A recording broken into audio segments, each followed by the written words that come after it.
got so.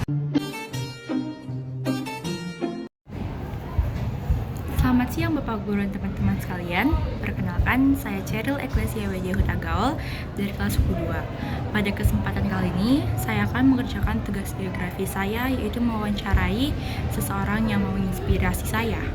Selamat menyaksikan. Nah, sekarang di samping saya sudah ada seseorang yang menginspirasi saya, yaitu Zevanya. Nah, Zevanya, di sini sebelum aku mulai topiknya, aku mau nanya beberapa hal nih. Yang pertama, setelah dari SMA ini, Zevanya keinginannya itu mau lanjut ke perguruan tinggi atau langsung ambil akademik ya? Mau lanjut perguruan tinggi. Kalau boleh tahu, perguruan tingginya universitas apa yang kira-kira Zevanya inginkan banget itu? Kalau untuk planning, pasti kita punya planning A, planning B, dan planning C. Karena belum tentu yang kita rencanakan direncanakan juga diizinkan juga sama Tuhan. Jadi kalau untuk yang utamanya sih pengennya di UI. Tapi karena menimbang-nimbang dengan jauhnya, dengan taraf hidup di sana, dan gimana cara kita untuk bisa beradaptasi lagi di sana, persaingannya juga ketat ya untuk masuknya. Jadi saya membuat planning B, yaitu pengennya sih ke Udayana Bali. Karena di sana dapat rekomendasi juga dari Om dan teman-teman Papa kalau di sana tuh bisa lebih enjoy gitu untuk belajar. Jadi planning Zevanya ingin ambil ke perguruan tinggi yang di luar kota gitu? Iya. Kenapa nggak yang di dalam kota kayak USU? Pengen lebih mencari suasana baru aja sih. Oke. Kalau untuk jurusan nih atau fakultas yang ingin diambil ke depannya, udah ada planning nggak dari sekarang kira-kira mau apa? Ada. Kalau untuk planning jurusan, pengennya emang dari kecil ini cita-cita pengen jadi dokter. Jadi otomatis aku bakal masuk FK, Fakultas Kedokteran. Oke. Nah, Zevanya, setelah tadi aku udah mulai berbincang sedikit-sedikit tentang planning kamu, di sini aku langsung mau masuk ke pokok pertanyaan wawancara yang ingin aku tanya ke kamu. Karena juga tadi kan aku udah nanya planning tentang kuliah kamu ingin kemana dan juga jurusan apa.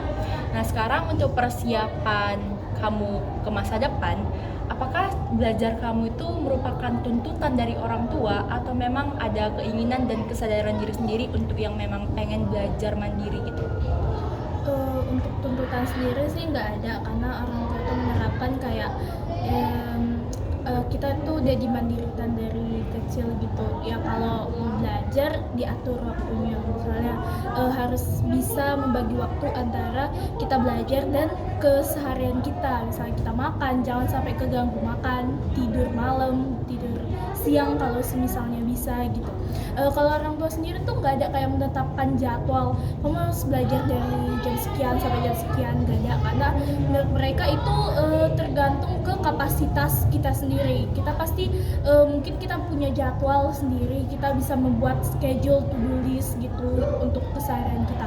Tetapi kalau fisik dan kita sendiri itu capek, kita nggak sanggup untuk melakukan semua itu, pasti kayak ya udah gitu, nggak bakal terjadi. Jadi itu menurut aku sih trik-trik kita aja sih untuk bisa mengatur waktu kita dengan baik. Untuk belajar sendiri, aku ya ada keinginan dari diri sendiri. Dari kecil juga aku nggak tahu kenapa lebih suka aja gitu ngeliat buku dan lain-lain, padahal nggak disuruh gitu. Aku lebih suka nyicil dari hari-hari sebelumnya tugas-tugas, terus aku review ulang. Tapi untuk SMA ini mungkin aku agak ngelonggarin sedikit sih, karena masih kelas 10 gitu. Kalau terlalu di-push nanti akunya bosen, tersuntuk, dan lama-kelamaan ya jadi males gitu, udah jadi apatis dan nggak mau tahu gitu gimana ke depannya. Karena kan sesuai dengan target aku juga, yaitu mau masuk ke perguruan tinggi secara jalur undangan yang mau nilainya naik. Kalau di-push sekarang menurut aku nanti kalau ke depannya aku berat ada gitu penurunan ya? Iya berat pasti meneruskan nilainya gitu. Oke. Nah, setelah tadi aku dengar jawaban Zevanya bahwa Zevanya menerapkan belajar sendiri ini dari kecil ya. Aku mau nanya dong, apa motivasi Zevanya kenapa bisa sampai punya niat belajar tuh tinggi, bahkan dari kecil sampai sekarang udah SMA? Yang pertama, kalau dari aku punya cita-cita. Jadi cita-cita itu sebagai acuan aku untuk bisa semakin belajar dengan giat, karena kata mama papa ya kalau kamu sukses belajar. Nah, aku juga ngelihat termotivasi sih karena mama dan papa itu kayak udah kerja keras susah-susah gitu kan untuk membiayai kami berdua, karena aku itu anak kedua, jadi punya kakak juga yang harus dibiayai. Nah, setidaknya kalau aku belum bisa ngasih uang ke mereka, aku bisa kasih prestasi yang mungkin mereka bisa banggakan gitu. Mereka bisa merasa bangga atas itu. Dan aku juga senang dengan satu kutipan nih. Aku punya satu kutipan dari Mahatma Gandhi.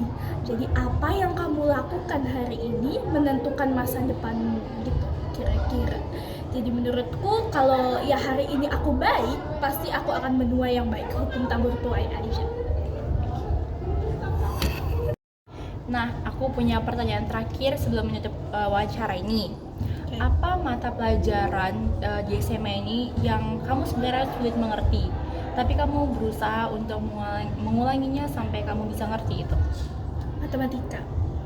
Alasannya? Seperti yang kita ketahui, udah jadi rahasia umum ya kalau si mata pelajaran matematika ini kayak mata pelajaran yang mematikan gitu. Betul. Dan membuat banyak siswa kayak aduh pusing banget ini gimana gitu, baru lihat soal aja kayak aduh udah deh tutup buku lagi gitu. Banyak yang bilang matematika ini mematikan gitu ya, ilmu yang mematikan.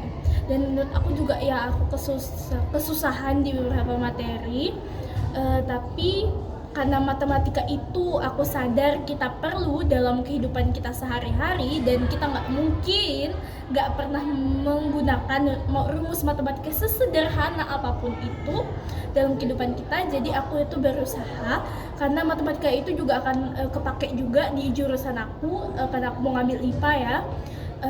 Aku berusaha ya aku belajar otodidak maupun aku kursus. Jadi aku ada dua nih. Setelah aku belajar otodidak nih, aku juga kursus di samping itu, karena aku sadar matematika itu nggak bisa kita cuma pelajarin satu pihak, kayak cuma kita yang belajar itu nggak bisa. Kita tuh perlu seorang tutor yang bisa ngejelasin kita gitu. Terus aku ulang-ulang materinya itu yang tadi aku bilang otodidak tadi, dan akhirnya ya aku bisa mengerjakan soal-soal tersebut. Oke, jadi kuncinya cuman belajar kemauan diri sendiri berarti ya, kemauan dari diri sendiri untuk mencari tahu, karena cari motivasi ya, karena pada zaman sekarang media sosial bisa untuk apa ya, bisa untuk belajar. Betul sekali, sekarang media sosial itu sangat membantu ya bagi siswa-siswa, jadi kita nggak perlu lagi tuh untuk ke perpus nyari buku satu-satu untuk tahu satu materi atau satu jawaban gitu. Oke, baik. Sekian aja pertanyaan dari saya. Terima kasih kepada saudari Zevanya telah meluangkan waktunya untuk wawancara ini. Saya tutup ya wawancaranya. Bye-bye. Sekian video geografi saya. Bila ada kesalahan kata, kalimat, mohon dimaafkan. Terima kasih telah menonton.